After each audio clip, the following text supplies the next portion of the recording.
Problemado ang higit 500 pamilyang nasunugan sa Intramuros, Maynila kung saan po sila lilipat sa ngayon. Mag-aalas 5 ng hapon itong Miyerkules nang mangyari nga po ang sunog na tumagal ng 6 na oras. Kasalukuyang nasa Delpan Evacuation Center ang mga nasunugan.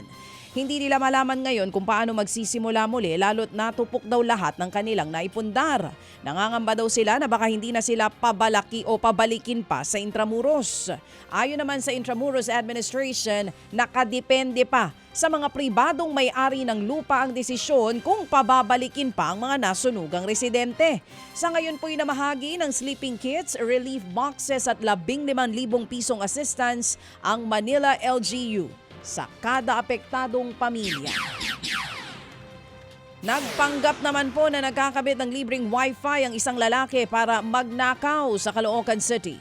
Sa video, kita pang kausap ng ginang na senior citizen ang suspect sa labas po ng kanyang tahanan.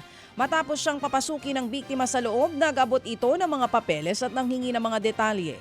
Nang umalis saglit ang biktima para hanapin ang kanyang ID, dito na nakatsyempo ang lalaking tumakas bitbit ang cellphone ng babae. Matinding takot daw ang naramdaman ng biktima ngayon dahil sa insidente. Hindi pa daw fully paid ang cellphone. Iniimbestigahan na ng Caloocan Police ang nangyaring insidente.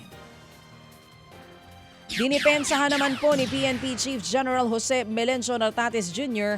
ang pagkakaaresto ng 2 aktivista sa paggunita po ng ika-40 anibersaryo ng EDSA People Power Revolution. Ayon sa PNP Chief, pinairal ng pulisya ang maximum tolerance nitong nakaraang Miyerkules. Pero ibang usapan na raw kung may mga sinakta ng pulis at naglalagay sa publiko ng panganib. Ayon sa ilang grupo, gawa-gawa lang ang kaso laban sa mga aktivista para mapigilan ang freedom of expression. Pero iginit din ni Nartates na wala silang pinipigilang magsagawa ng kilos protesta. Mga kapatid, brothers and sisters, saan ka pa? Dito na tayo sa totoo. Dito na tayo sa True FM. Mga kapatid, mag-subscribe and follow po kayo sa social media accounts ng True Network PH. Yan po kami, hanapin nyo lang True Network PH, Facebook, Instagram, YouTube, TikTok, and podcast.